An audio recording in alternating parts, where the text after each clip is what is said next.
let you know this is okay. So meeting just got started, the recording. So let me share my screen with you just a minute.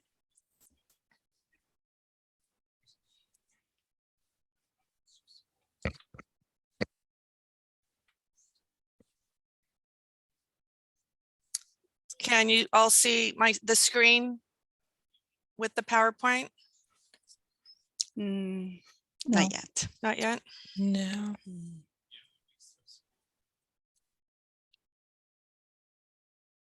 Okay, there it is. Okay, it's there now. Okay, so first of all, we do have the agenda posted here. These are some of the items that we will be discussing. We'll do the welcome and introductions, an overview of the VAAC, and some feedback from the March election that we had this year in the city of Oxnard. And then we will cover preparation for the March 2024 election and some outreach events that we'll discuss. And then we'll have time for public comments and questions. We do ask that if we can to hold off on the questions until that time. However, if it's a quick question, we will be more than happy to answer your questions and just place them into the chat for us. And then we'll discuss the upcoming meetings for 2023. So first of all, I'd like to introduce myself. My name is Christina Valenzuela. I'm the supervisor of the vote centers. I just started in this section earlier this year. I formerly was the supervisor of the vote by mail and voter registration section. So I have been in the elections division for quite a few years, but this vote center, working with the VAAC and members is new to me. So I'm learning along with some of the other members who may have just been joining us. So like I said, I am now the new supervisor, so I'm more than happy to answer any questions for you after the meeting. I will provide my email address and telephone number if anyone has any questions. I also have Myra Enriquez. She's the program supervisor of the section that I formerly worked in. She's the supervisor of the voter registration and vote by mail section. So if we have any questions in regards to any of those areas, we'll be more than happy to assist you. I also have Kim Goodenough here with us. She is more familiar with the VAAC. She worked in the vote center area for quite a few years, so she's here to assist me with this meeting as well. Myra, if you'd like to say any. Yes, good morning, everybody. Like Christina mentioned, so I'm now working in the master voter file with the registration and vote by mail section. And I also previously was supervisor in the ballot layout and outreach section. Well, we also conducted the language accessibility advisory committee. And also I would like to take also this opportunity to ask everybody who's outside the elections division, if you can please introduce yourself. And, being that Christina is also new in this section, so that she's able to connect the name to the organization that you work with and just a brief description of what your role is. Then we can start now. Hey, good morning. I'm Jim McHugh, the County Veteran Services Officer. Hi, Jim. Hi, Jim. Hi, my name is Brian Schumacher. I work as advocacy support at the Arc of Ventura County. I support Lupe, who is also on this call with us, who is our new advocacy coordinator. Welcome, Brian. Hi, I'm Roger Horn. I'm the Public Information Officer for the Ventura County Area Agency on Aging. Thank you, Roger. Good morning, everyone. I'm Gabe Taylor, Senior Voting Rights Advocate for Disability Rights California. Welcome again, Gabriel. Welcome.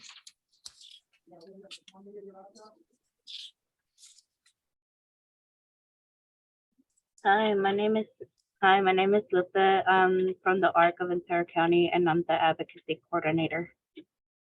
Hi, Lupe. Good morning. I'm the Political Action Committee Chair for the NAACP of Ventura County. Hi, Paul. Welcome. Mhm. Hi, my name is Jenny Wen, and I'm from Department of Richland, and I'm looking forward to be joining this meeting, so thank you very much. Welcome.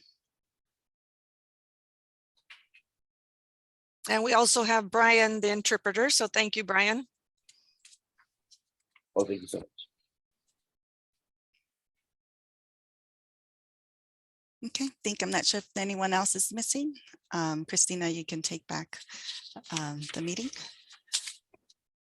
Thank you, Myra. You're welcome. So I just wanted to go over the purpose of the VAAC, especially since I'm new to this section. I thought it would be a nice time to just do an overview of the VAAC and their responsibilities. So as the committee under the Secretary of State's office, the Voting Accessibility Advisory Committee is responsible for making recommendations for improving access to voting and election materials. The VAAC is designed to advise, assist, and provide recommendations as to how voters with disabilities can vote independently and privately. The state VAAC members have been influential in assisting with numerous projects, including the production of the polling place accessibility guidelines. They've helped raise awareness of disability issues through their involvement in the development of the voter accessibility survey and production of the polling place accessibility survey training videos.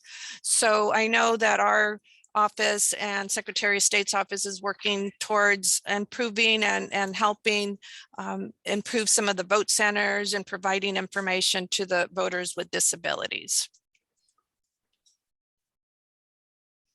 In today's meeting, we just wanted to cover a few items with you regarding the last election we had was the March 7th City of Oxnard election.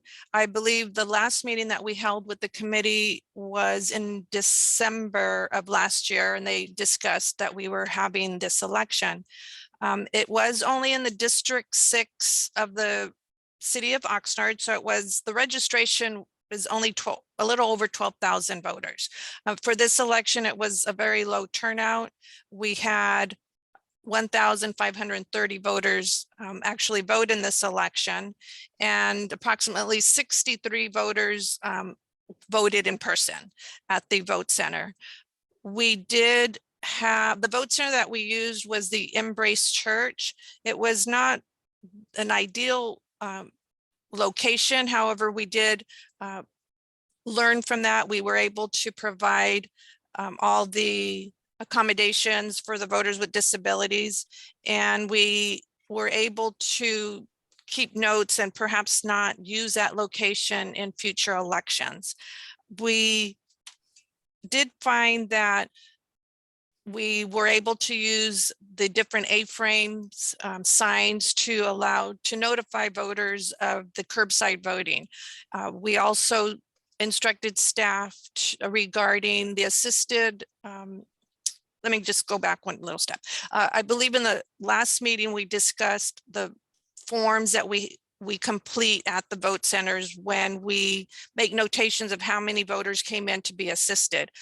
For this election, we did update the forms so that all the staff members were aware of tracking how many curbside voters we may have and other voters who may need assistance so that we can look at those stats after each election.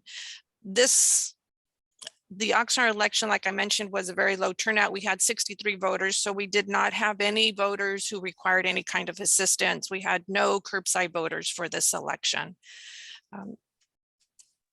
The information that we provide to the election workers, we did and update that information for them so that we could relay and have better stats in the future.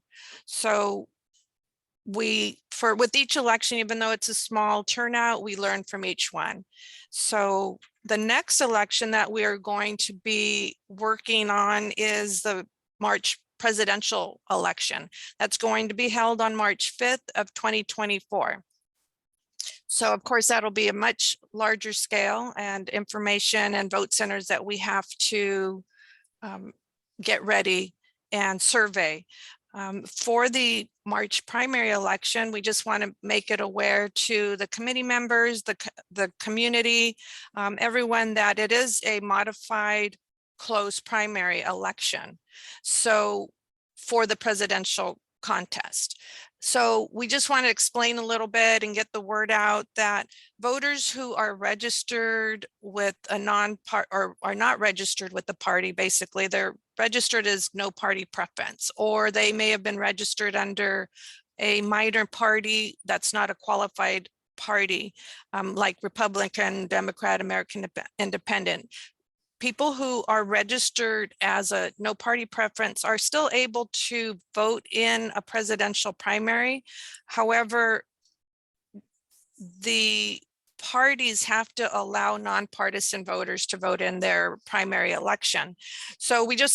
to get the word out how voters are going to be able to vote in this presidential election.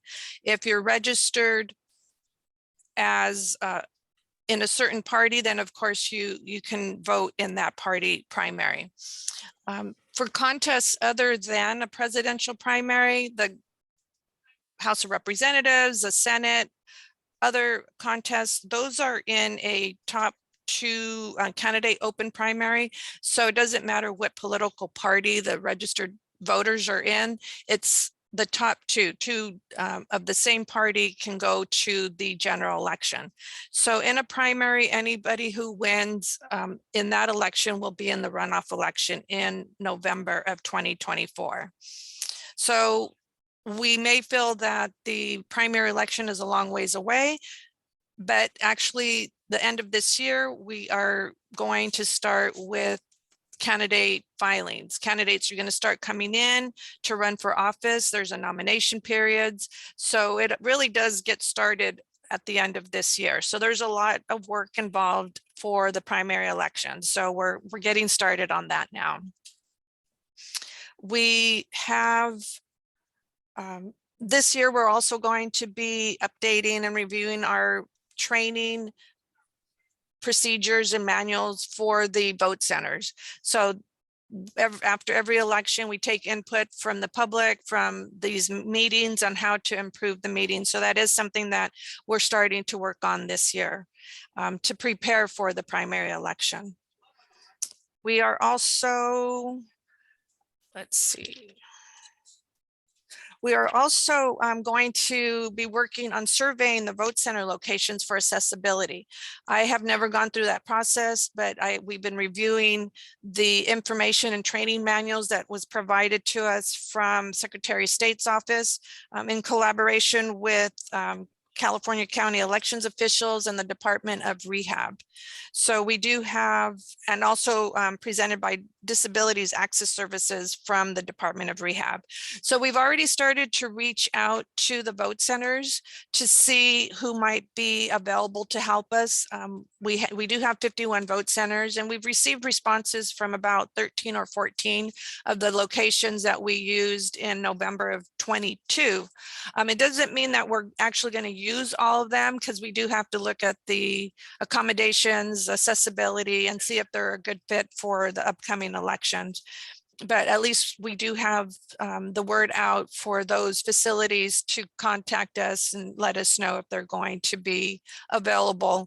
Since the locations are open for 11 days, we do use some of them for the 11-day period, and others we use for a 4-day period. So there's a lot of tasks and responsibilities that we're going to start working on for the March primary election. Before you get started with the next slide, Gabe, I did notice you had your hand raised, but then you put it down. I'm not sure if your question was answered already, the information. Oh, I'll ask it at the end. I just Okay. had a quick question. Okay, So just no worries. Okay. Oh, thank you. Mhm. And the next slide I have, it's the potential voter outreach events. The outreach events they're working on is in April. We have the spring wine walk and street fair. The programs, the LAC and the VAAC, are also going out to the High School Voter Education Week. In May, we have the California Strawberry Festival, so we're glad to have that back. I believe that now it's going to be at the Fairgrounds this year, so that'll be a nice outreach event. We have the Juneteenth Freedom Day celebration, Oxnard Salsa Festival, Camarillo Old Town Heritage Days, Ventura County Fair, and Wainimi Beach Festival. And in September, we have another High School Voter Education Week. So last year, they had a great success by attending a lot of these outreach events to get the word out. So we're continuing that this year. It's a good opportunity to reach out to the vote centers, to the voters with limited English proficiencies, voters with disabilities, informing voters regarding a vote by mail ballot is going to be sent to everyone. We'll talk to them about vote centers and the primary, because it is a time to explain how the presidential primary is conducted.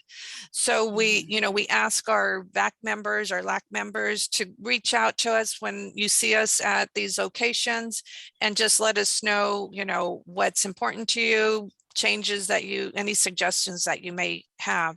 It's just a great time to have that dialogue with elections and just get the word out for voters to vote. So we may have other outreach events throughout the year, but this is a great time to just let the voters know that we're here and we're listening to their concerns.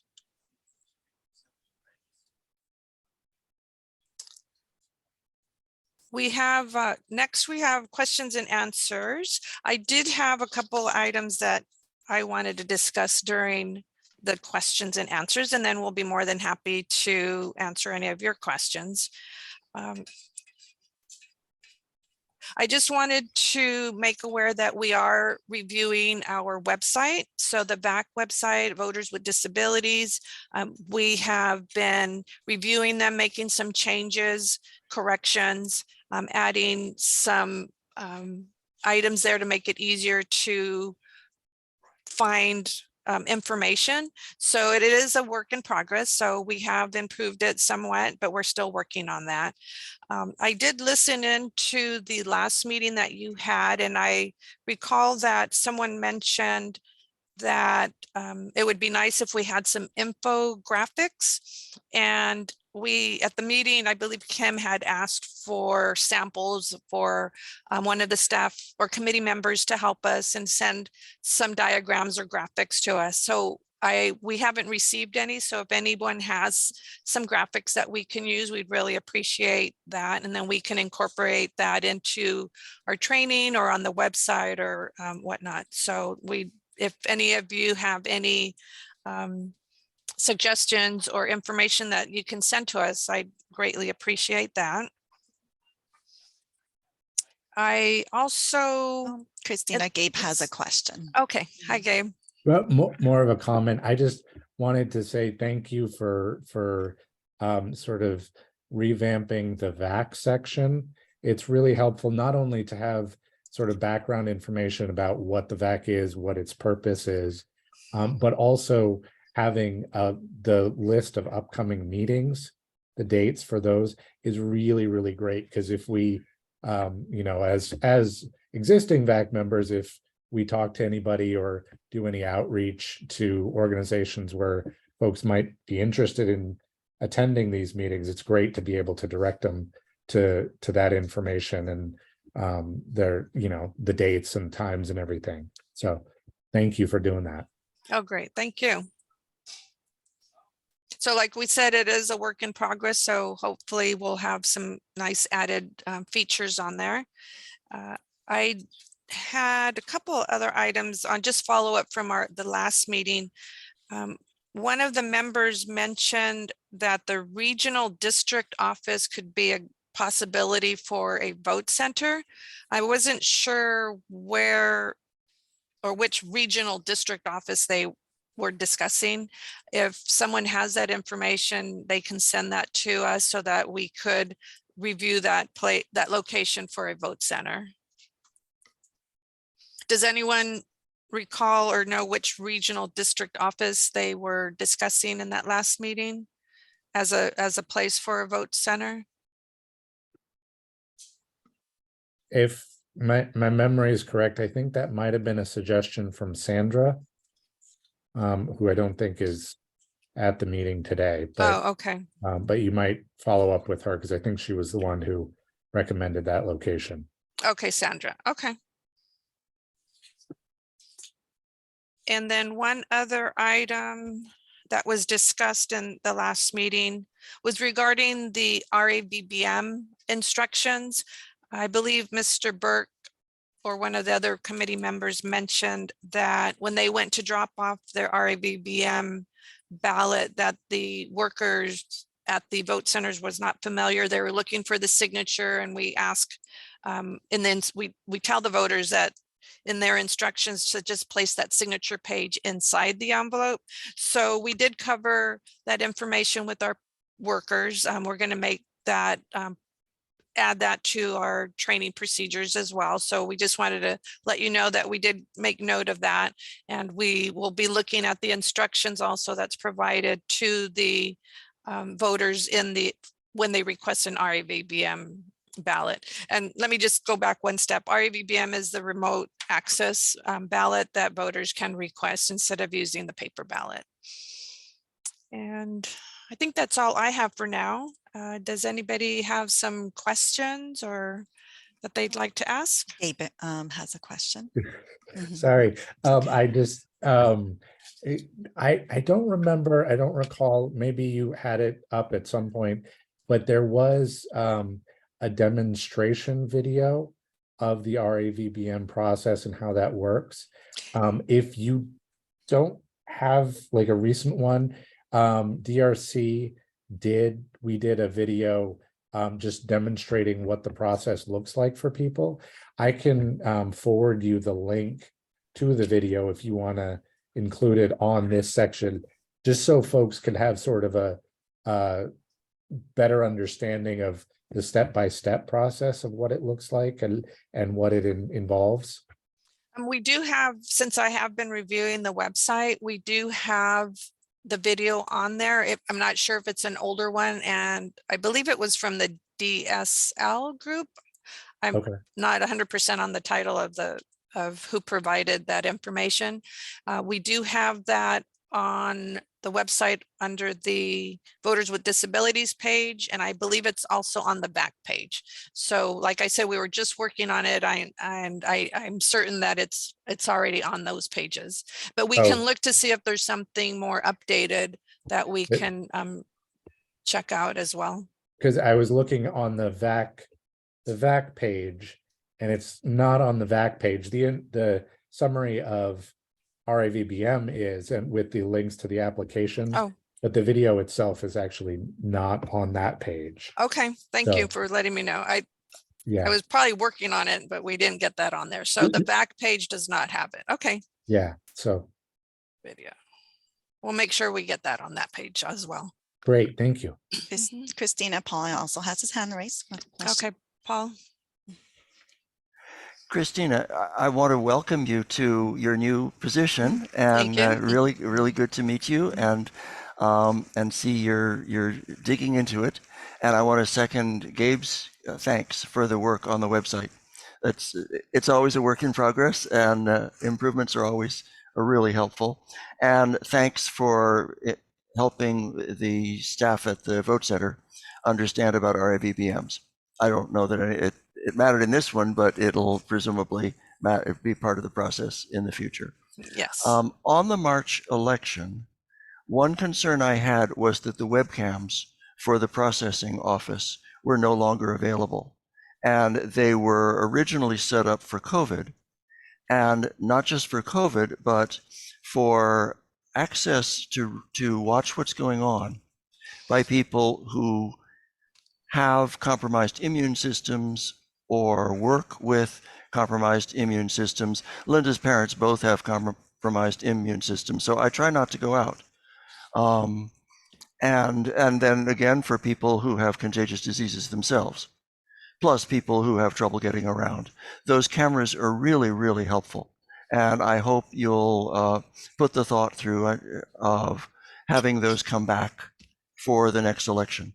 I mean, they're a really wonderful accessibility feature. So that's feedback on the March election. A couple of other comments. One is you talked about getting information, explaining to people about that there's the presidential primary and then there are the top 2 primaries. And I would ask that you also make clear that county contests are not a top 2 primary. I've found that a lot of people are very confused about that. It's if majority wins. Of course, if the majority doesn't win, then it turns into a top 2 primary. But when there are just 2 contests, as there were in the past primary, it's the final election for county contests. And then for city contests, it's a final election or there's a runoff. It can be the final election or there's a runoff.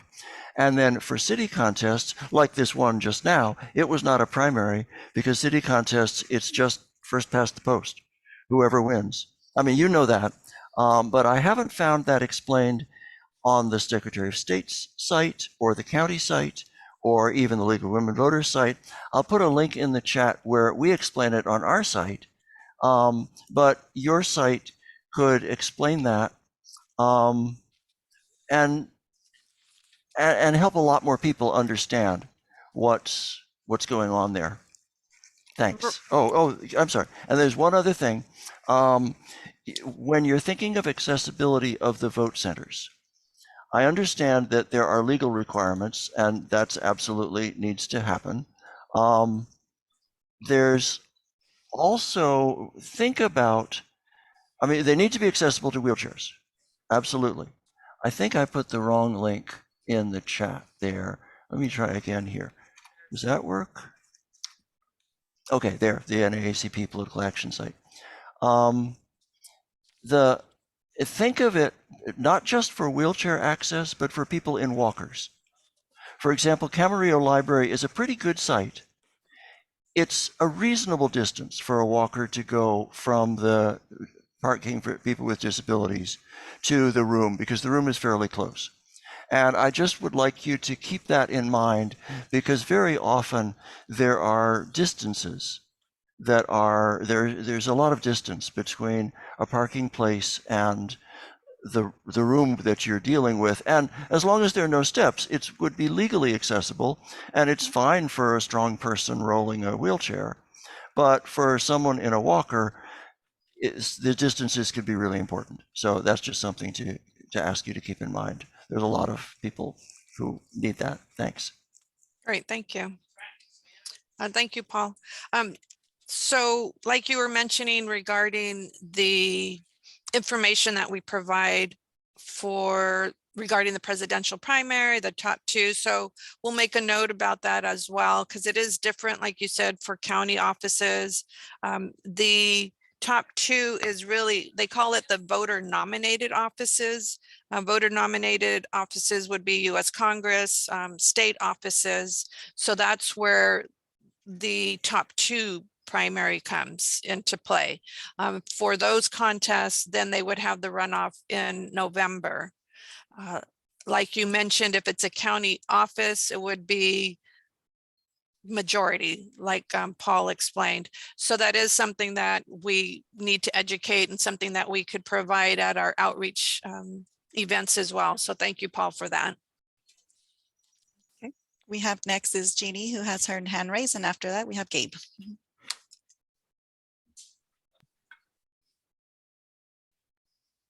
So I wanted to add to Gabe's comments. It's related to the list of events, the list of groups, events that we will be having.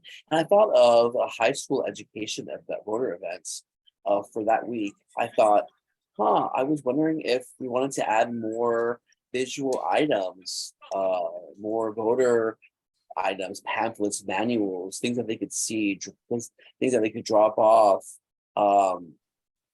And I'm hoping that we have that ready, a video with captions as well.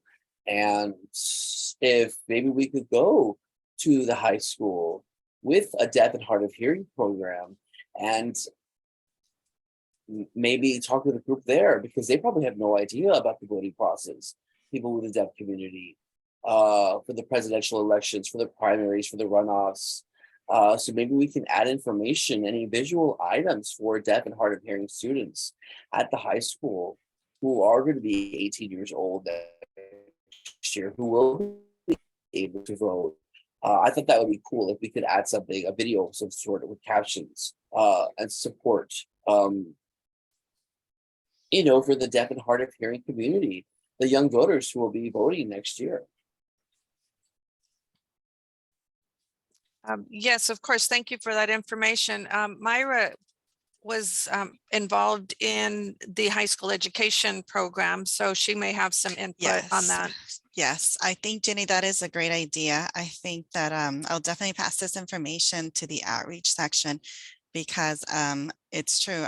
There is, you know, a group in each high school, well, with those who have a deaf of hearing, that they can be able to provide that information.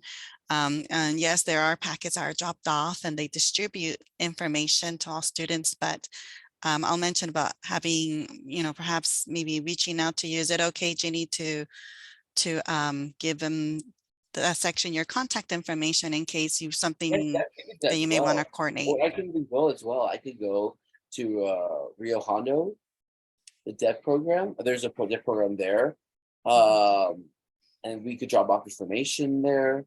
They have a deaf and hard of hearing program, so yeah, that'd be great. We could just drop off that information. Okay, I'll keep you in contact with Christy or Monica. They're supervisor and the lead in that section. So I'll get your information from Christina, Ginny, and that way you guys can work something out together. Okay, thank you again. Thank you, Jenny. So we have Gabe next, who may want to comment or have a question. Yeah, just one quick comment. So I was actually just looking through the information on the voters with disabilities pay or information for voters with disabilities page. It is a little bit confusing. There's under the curbside voting, the description that you, or the summary that you give is just explaining that curbside voters allow voters to park as close to the vote center as possible and then pull up to the curb to be able to vote.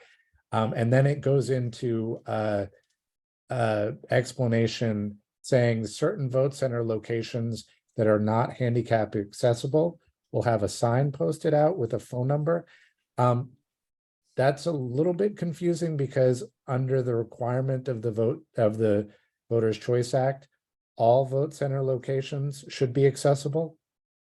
So, I mean, the best practices is great of providing signage for curbside voting and making sure that's available. But by the law, all vote center locations should already be accessible. So it's a little bit confusing because folks might think that some locations may not be. So I don't know if you want to just rephrase that paragraph, but it's just reading it, it's a little bit, it threw me off a little bit. So yes, thank you, Gabe. Yes, I was reviewing the website pages as well and making some revisions, and that confused me a bit too. I wasn't sure how to change that, but like you mentioned, we will rephrase that. And Kim is here. She may have something that she can add, or we'll discuss the wording on that as well. okay. Yeah, I can chime in a little bit. I believe you're right, Gabe, that all the sites are to be accessible, and the the curbside voting actually does bring it into being accessible through that mode of tackling that issue. So there are some times when vote centers at the last minute, for some reason, they're dropping out and we're like hard pressed, you know, to find another location. So there might be instances then that those locations aren't fully accessible. So that's when we go to curbside or do those type of things and put a phone number there if the person that pulled up can't be seen from the room. I think we talked about that last meeting, how that was kind of difficult, and possibly having, you know, a way to monitor that all the time is difficult. So the phone number is put out there so they could actually call in. So someone could come out to assist them at that point. But yes, definitely the wording, it could be just explained more, I believe, to make it easier to understand. Yeah, Hope that helps. that was my only suggestion, is that maybe just rephrasing it a little bit, because it gives the impression that there's going to be a handful of locations that may not be accessible, and any of the advocates who see that may say, wait a minute, it may question you all, because by law, all of the locations should be accessible. So and that the curbside voting is just another option available for voters, and it's, you know, to be totally honest, it's like a best for Voters Choice Act counties, it's a best practices option, because if all locations are accessible, it's not necessarily needed, but you know, we promote it and encourage counties to use it as much as possible, because it does make things easier for a lot of voters with disabilities. So great, thank you for your input, and yet we'll definitely look at that wording and rephrase that.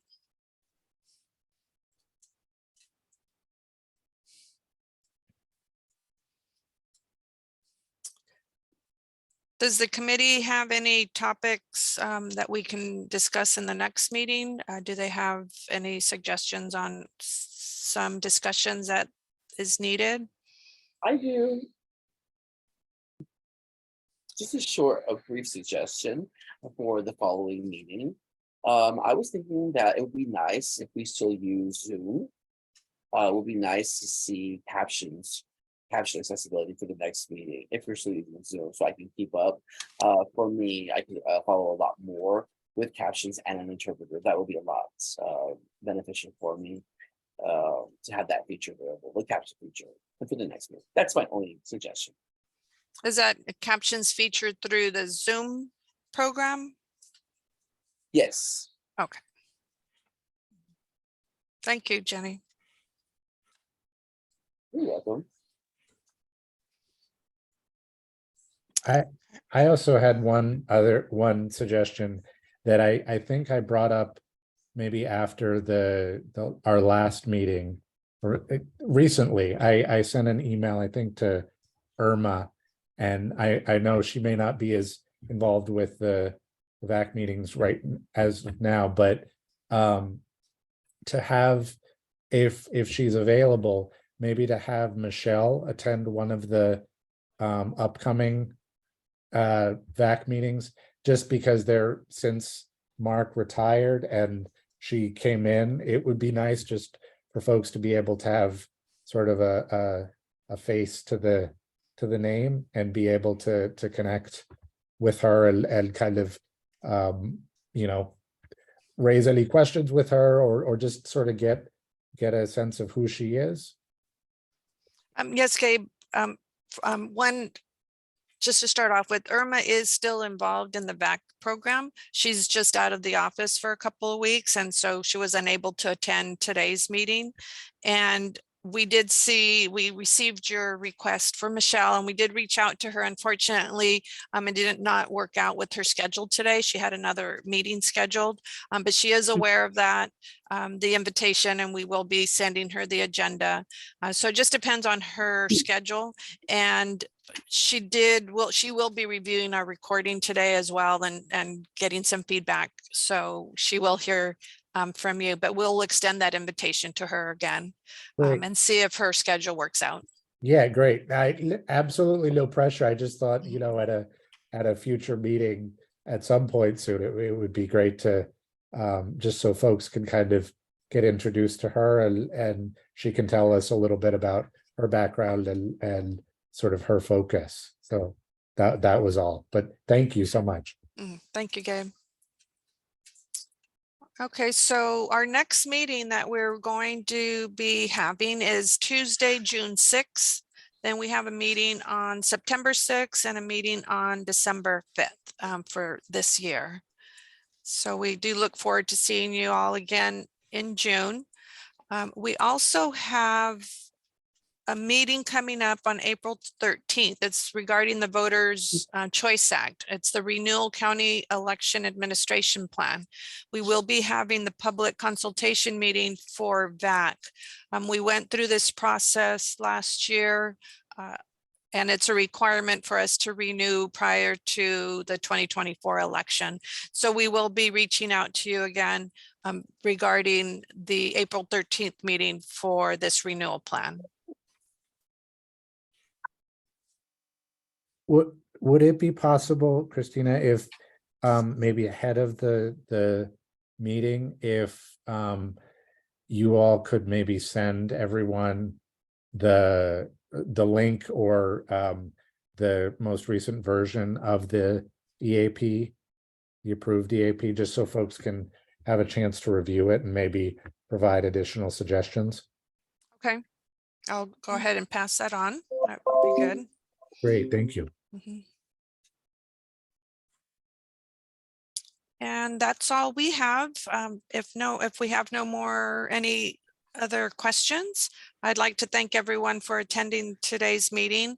I have posted here my phone number and email address. Like I mentioned, Irma Hernandez is still part of this section and is more than happy to answer any questions that you may have. So reach out to us at any time. And that now concludes our meeting. Thank you for joining us today. And it was nice meeting everybody and seeing all your faces and making the connection with the name to the face. Thank you.